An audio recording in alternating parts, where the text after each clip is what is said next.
लोगों को मीराबाई की पदावली का चौथा पद समझाऊंगी। इस पद में मीराबाई कहती है, मैं तो सांवरे के रंग रांची, अर्थात मैं तो सांवले के अर्थात कृष्ण के रंग में रंग गई हूँ, उनकी भक्ति में डूब गई हूँ, लीन हो गई हूँ। साज सिंगार बांधी पग घुंघरू, लोक लाज तजी नाची।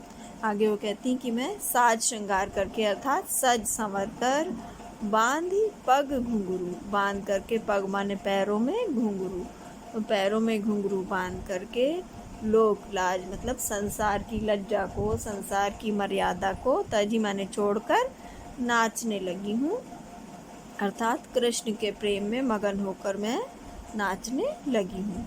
मैं कृष्ण के प्रेम में सज संवर कर, पैरों में घुंघरू बांधकर और संसार की मर्यादा को छोड़कर उनके प्रेम में डूबकर नाचने लगी हूँ। गई कुमति लई साधु की संगति, भगत रूप भई सांची।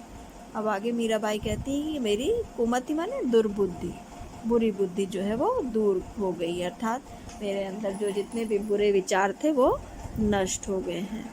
और लई साधु की संगति, मैंने साधु मतलब सज्जनों का, संगति मैंने साथ कर लिया है, मेरी बुरी बुद्धि नष्ट हो गई है और मैंने सज्जनों का साथ कर लिया है।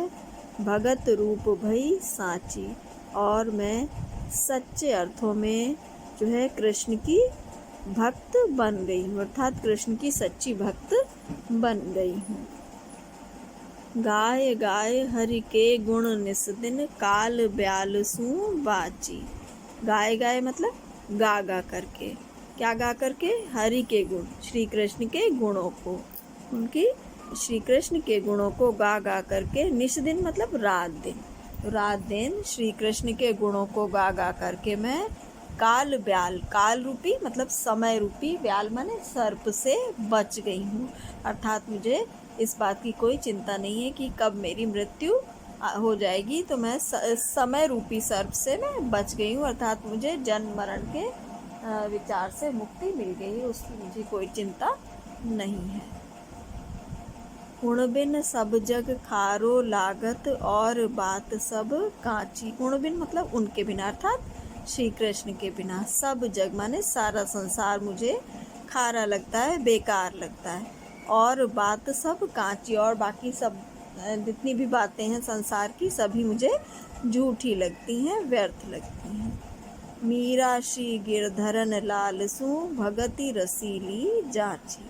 अब मीराबाई कहती हैं कि श्री गिरधर लाल की भक्ति ही आनंद को, रसीली मतलब आनंद को देने वाली है, ये मैंने भली भांति जांच लिया है, परख लिया है, अर्थात मैंने ये बात अच्छी तरह से जान ली है कि श्री कृष्ण की भक्ति ही इस संसार में आनंद को देने वाली है। इसी कारण से मैं श्री कृष्ण की भक्ति में लीन हो गई हूँ, उनकी भक्ति में डूब गई हूँ।